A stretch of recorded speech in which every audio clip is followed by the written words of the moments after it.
The lottery is not about getting rich. It's about helping people, and it always has been. The lottery is what helped raise the Great Wall of China, build the roads of Rome, and today, in South Carolina, it's what generates millions of dollars each year for scholarships like the SC Hope, Life, and Palmetto Fellows. The South Carolina Education Lottery is investing in you. Visit sceducationlottery.com/betteryou to learn more.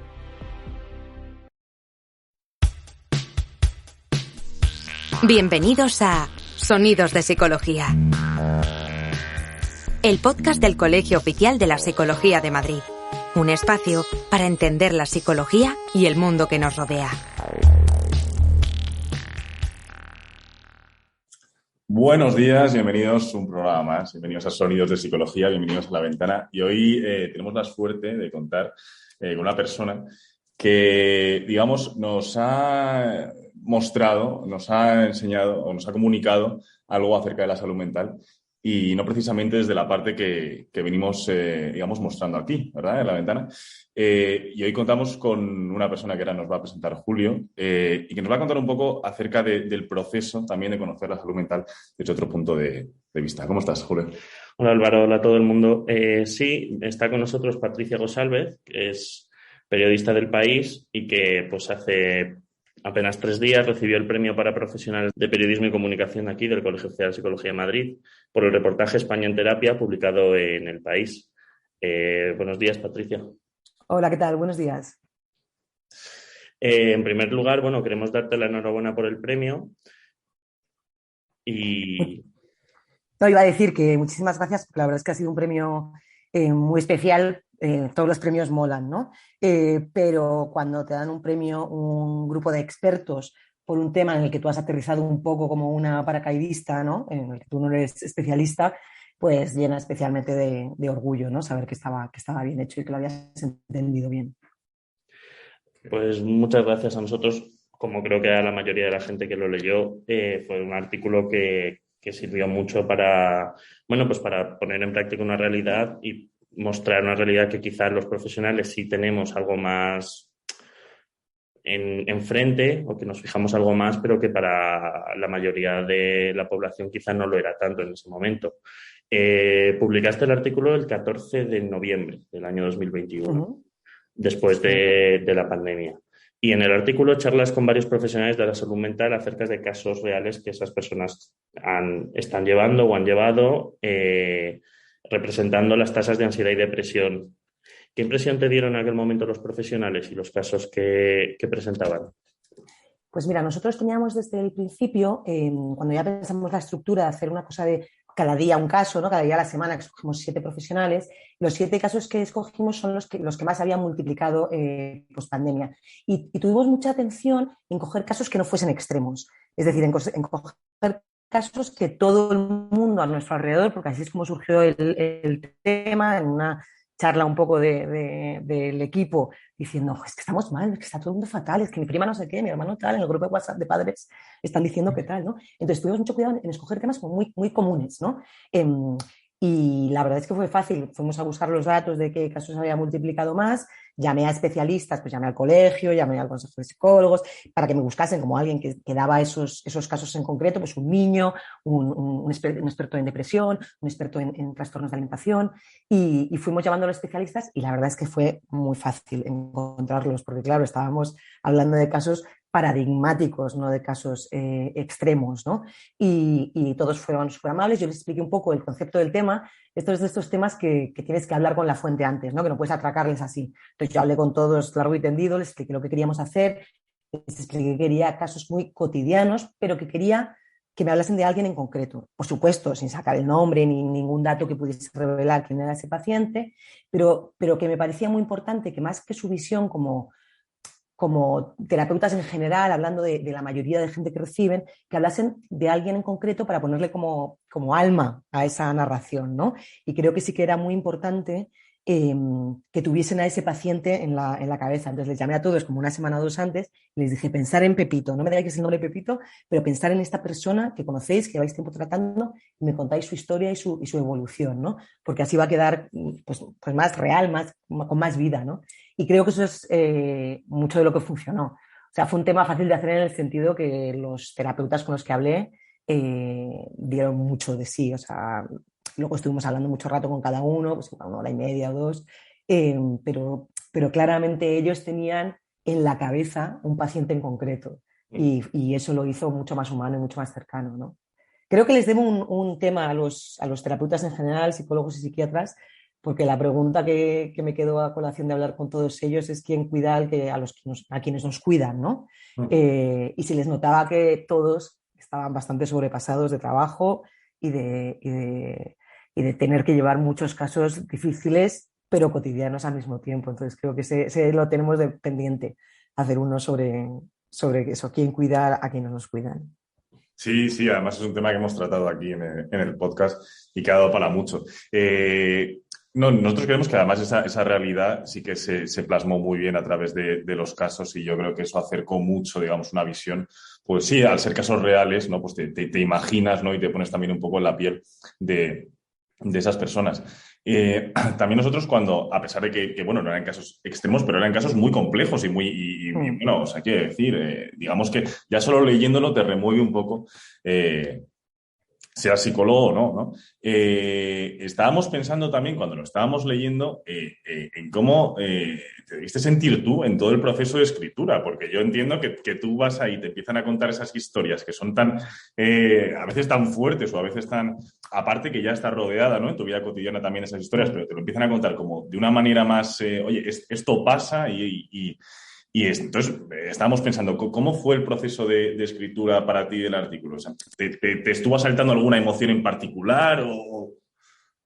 Sí, o sea, para mí, de hecho, la pandemia fue un momento como muy complicado. Yo escribí ese tema, lo dije en la entrega de los premios, ¿no? Entre los agradecimientos, se lo agradecí a mi propia terapeuta, ¿no? Que me ayudó a navegar, ¿no? Este pozo, esta oscuridad, ¿no? Pues pandémica, de volver a lo de antes, de todo lo que habíamos dejado en el camino y así. Entonces me removió muchísimo porque lo escribí en un momento un poco complicado personal y me removió muchísimo porque veía a la gente que conocía, pues cuando hablando con el psiquiatra que trataba al señor que había perdido a su mujer, ¿no? Pues veía a mis padres, veía a los amigos de mis padres, pero te diré que lo que más o sea, lo que me llevó a las lágrimas, lloré un par de veces, haciendo el reportaje, hablando con los terapeutas, pero lo que me llevó más a las lágrimas fue un detalle súper, pues, fácil o normal, ¿no? Fue un detalle súper normal que me contó la terapeuta infantil. Con todos te diré, yo me enrollo mucho en general, pero con todos los terapeutas al final acababas hablando de ti mismo, ¿no? O sea, es que sí, era imposible, ¿no? Acabas de ellos mismos y de mí, ¿no? Entonces con todos fue como una conversación muy, muy amplia más allá de solo el caso. Y con la terapeuta infantil estábamos hablando de los niños, yo tengo 2 niños pequeños y lo pasamos en un piso, el confinamiento, y contando un detalle, ella tenía un caso terrible de un niño que no quería ir al baño en el colegio y que se echaba gel todo el rato y que tenía como un TOC un poco bestia pospandémico de lo que había aprendido. Pero fue un detalle muy fácil, o sea, muy, muy, muy normal el que me emocionó especialmente, que es que contaba que la madre se había dado cuenta porque durante el confinamiento tenía unos ataques de amor el niño como muy locos, ¿no? Como unos abrazos muy desmedidos, como una especie de cariño de que te quiero tanto, no te puedo soltar, unos abrazos muy... Y yo esto lo había hablado con mis amigas, de, ¿no notáis a los niños como demasiado cariñosos? ¿Sabes? Nos abrazan como con una ansia, ¿sabes? Y unos besos. Y cuando me contó que, claro, me explicó el razonamiento de eso, pues el miedo a la muerte, el miedo a lo de fuera, el hiperapego por tal. Pues sí, me emocioné bastante porque creo que los niños lo han pasado fatal. Mira que son resilientes, que se dice ahora mucho, ¿no? Pero creo que fue un momento muy complicado si tenías niños metidos en casa y además un trabajo exigente, ¿no? Fue complicada la brecha parental de los que lo hicimos con niños. Pues muchas gracias por abrirte y contarnos ese momento duro que, por otra parte, quizás es lo más... Pasa mucho, no nos damos cuenta, pero luego cuando pensamos siempre, joder, lo que me ha tocado la fibra no es esto, sino ese detalle en el que soy capaz de identificarme, ¿no? Sí, la puntita del iceberg, ¿no? Justo.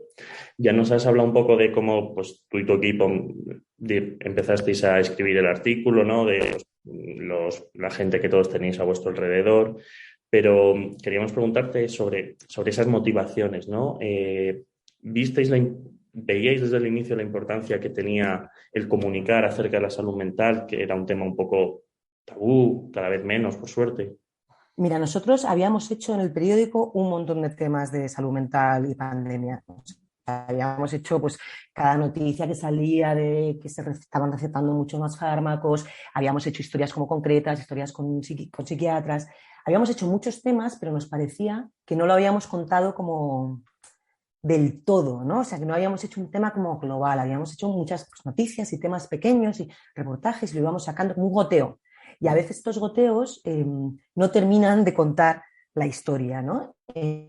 Yo siempre digo, y de hecho lo conté en la entrega de premios, que hay reportajes difíciles de encontrar y fáciles de titular, que suelen ser las noticias, ¿no? Y luego hay otro tipo de reportajes, como los que yo tiendo a hacer, que son muy fáciles de encontrar porque están ahí en los bares, en los grupos de WhatsApp, en las conversaciones de la cafetería, en el autobús, y te pones a hablar con un desconocido, que son muy fáciles de encontrar, pero son difíciles de asir, ¿no? De ponerles un titular y ponerles como una estructura para contarlo. Entonces, desde el principio del tema, nuestra intención era hablar de ello de una forma como más global, que te quedase, o sea, que se te quedase grabado. Y creo que eso lo conseguimos porque fue un tema que se movió muchísimo, tuvo muchísimo éxito y recibimos millones de feedback de gente que se sentía identificada, ¿no? Y creo que en eso también hay un momento de valentía por parte de quien manda en el periódico, ¿no? De mis jefas, de poner un tema así que ya en el origen tiene tanta evolución o sea, tanta voluntad de englobarlo todo, ¿no? Que mancha tanto en portada. Entonces creo que eso también es un logro de mis jefas de decir, vamos a ir a por esto, y ya desde el origen tiene la intención de que va a manchar un montón en portada y que va a llevar como si fuese una apertura de periódico, ¿no? Y claro, para eso lo tienes que hacer desde una convicción de que esto es un tema muy importante, que no es una noticia per se, ¿sabes? Que no vas a tener un titular informativo, ¿no? Pero que es lo suficientemente importante para llegar a portada de manera tan grande. Entonces sí, creo que ese paso de esto es importante aunque no tenga un titular informativo, esto es algo que pasa, esto hay que contarlo en toda su extensión, pues sí, a veces no sale, pero esta vez creo que salió fenomenal. Sí, sí, desde luego, ¿no? Estamos de acuerdo. Y es que también nos pasaba una cosa, porque la verdad es que es de las primeras veces que contamos con otros profesionales aquí en Sonidos de Psicología y estamos encantados porque así podemos, digamos, también preguntar cosas que normalmente siempre estamos de acuerdo entre todos, pero siempre estamos diciendo un poco como... bueno, nosotros no nos cansamos de hablar de la salud mental, de la responsabilidad que tenemos con las personas, con la sociedad. Y al final, pensando también en esa labor periodística, ¿no? Porque estos premios al final reconocen la labor periodística de digamos, comunicar, ¿no? Y exponer esos temas, esas problemáticas sociales. Te queríamos preguntar digamos, el punto de vista de una periodista y obviamente también desde una persona, ¿no? ¿Cuál es la responsabilidad o cuál es la misión que crees que tiene el periodismo con la sociedad y con sus problemas? ¿Qué puedo hacer o qué debería hacer? A ver, pues es que hay muchas misiones, ¿no? Creo que la principal es sustentar la democracia y esas cosas, ¿no? Ir contra los poderes y contar lo que pasa desde otro punto de vista. En este tipo de temas sociales, creo que la responsabilidad del periódico en general y de cada uno de los que trabajamos en él es tocar la fibra de lo que está pasando, ¿no? Pues retratar un poco el zeitgeist, el espíritu de los tiempos, ¿no? De nuestras preocupaciones y nuestros anhelos y nuestros deseos y nuestros problemas. Y eso es lo que intentamos. O sea, nosotros claramente como periódico tenemos una serie de banderas pues de temas sociales que sacamos, la inmigración, la violencia de género, el feminismo, el medio ambiente, y creo que la salud mental es uno claramente de ellos por el que apostamos mucho y creo que es necesario porque es algo de que, a ver, creo que hablamos mucho de ello, creo que ya no existe ese tabú que existía hace tiempo. Creo que también nos puede cegar un poco a veces nuestra burbuja, ¿no? Nuestra capa de privilegio. Pues claro, yo conozco un montón de gente que va a terapia. Yo lo cuento siempre que voy a terapia, no tengo problema, pero claro, yo en el fondo pues soy una parte muy pequeña de la sociedad, ¿no? Tengo el privilegio de poder tener pues un trabajo que me lo permite económicamente, una familia que lo permite con su paciencia y el dinero para pagarlo, ¿sabes? O sea que igual no es tan normal vivirlo así, fuera de mi burbuja, y esto es lo que creo es importante, ¿no? Contar, salirte un poco de la burbuja y ver lo que está ahí vibrando en la sociedad, y claramente la salud mental es una de las banderas del país. Es que yo quiero, o sea, es un gusto que te hablen de salud mental, pero desde otro lado y te hablen también, porque bueno, estamos acostumbrados todo el rato a hablar entre nosotros y al final... Es un poco esa burbuja de la que hablas, ¿no? Sí. Nada, queríamos agradecerte porque joder, es fantástico que te hayan dado el premio, era fantástico el artículo y la verdad es que estamos seguros que los siguientes sean los que sean, incluido el cómo se cuida la salud mental del cuidador, seguro que van a ser igual o mejor de buenos. Solemos acabar siempre pues dejándoos el espacio abierto para, si tenéis una reflexión, algún mensaje o alguna idea que queráis que no hayamos tocado, que creéis que es importante, pues que este es vuestro sitio.